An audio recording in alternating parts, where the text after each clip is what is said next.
Baiklah, untuk menjawab pertanyaan kedua, setiap negara memiliki warga negara. Pertanyaan pertama, apa saja perbedaan warga negara dengan penduduk? Pertanyaan kedua, jelaskan asas-asas kewarganegaraan. Pertanyaan ketiga, menurut pendapat saya, apakah Indonesia perlu menerapkan sistem kewarganegaraan ganda? Jelaskan alasan filosofis, yuridis, dan sosiologis untuk memperkuat argumentasi saya sendiri. Untuk pertanyaan pertama, perbedaan warga negara dengan penduduk. Warga negara adalah individu yang secara resmi diakui sebagai dari suatu negara dan memiliki hak serta kewajiban berdasarkan hukum negara tersebut. Nah, warga negara ini memiliki hak dan kewajiban, itu hak politik seperti hak untuk memilih dan dipilih, hak mendapatkan perlindungan diplomatik, dan hak sipil dan ekonomi. Dan selanjutnya adalah kewajiban membayar pajak, mematuhi hukum, dan dalam beberapa negara menjalani wajib militer. Ya, wajib militer ini seperti Korea Selatan dan bersangkutan dengan yang itu kan. Selanjutnya penduduk. Penduduk adalah individu yang tinggal atau menetap di suatu wilayah negara secara permanen maupun sementara, dan bisa termasuk warga negara serta orang asing atau non warga negara. Nah, penduduk ini juga memiliki hak dan kewajiban, yang mana haknya umumnya memiliki hak-hak sipil seperti hak untuk bekerja, hak atas layanan kesehatan, dan hak atas pendidikan.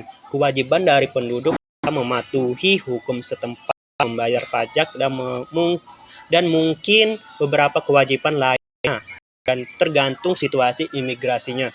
Selanjutnya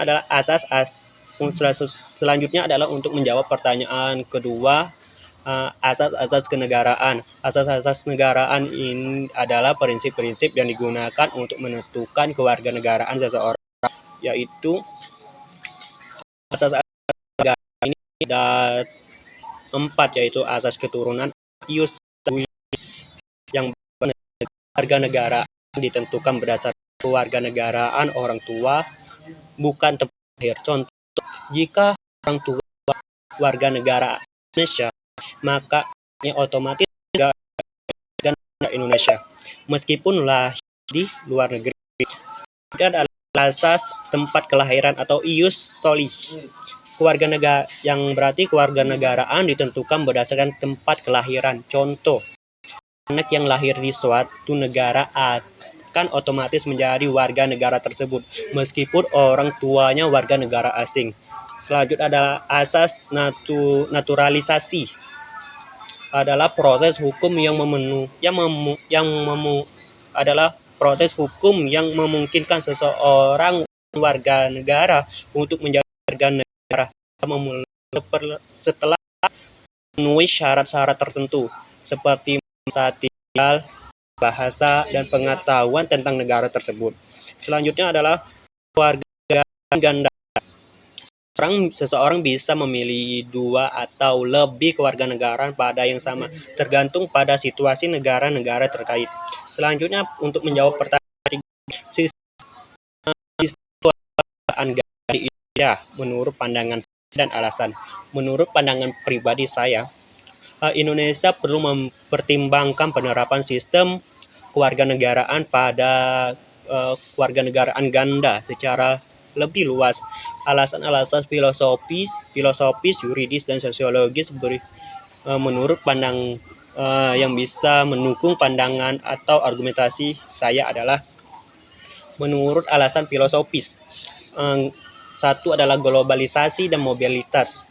Dalam era globalisasi, mobilitas manusia semakin tinggi, maka warga negara Indonesia yang bekerja, belajar, dan menikah dengan warga negara asing di luar negeri, kewarganegaraan ganda dapat membantu mereka mempertahankan hubungan dengan tanah air sekaligus berinteraksi di negara lain.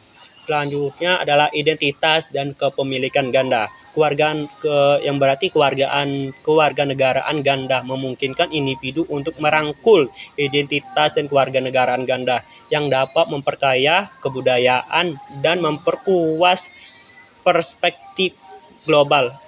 Alasan yuridis yaitu untuk pelindungan hukum dan fleksibilitas hukum. Kewarganegaraan ganda memberikan pelindungan hukum atas Indonesia yang tinggal di luar negeri. Mereka juga dapat memperoleh hak-hak yang dijamin oleh kedua negara yang berbeda, termasuk pelindungan diplomatik. Fleksibilitas hukum. Beberapa negara telah berhasil mengelola kewarganegaraan ganda tanpa masalah besar. Peraturan dan prosedur yang ketat dapat diterapkan untuk mengelola potensi resiko seperti konflik kepentingan atau masalah keamanan nasional. Alasan sosiologis yaitu diaspora dan kontribusi ekonomi dan kohesi sosial dalam diaspora dan ekonomi. Indonesia memiliki kewarganegaraan ganda dapat berkontribusi secara signifikan pada perekonomian Indonesia melalui remittance, investasi, dan jaringan bisnis internasional. Selanjutnya adalah kohensi sosial. Dengan mengaku kewarganegaraan, Indonesia dapat memperkuat ikatan dengan warganya yang tinggal di luar negeri, meskipun rasa inklusivitas dan keterhubungan. Jadi kesimpulan yang mempertimbangkan alasan-alasan di atas, penerapan kewarganegaraan di Indonesia dapat memberikan manfaat signifikan baik bagi individu maupun negara.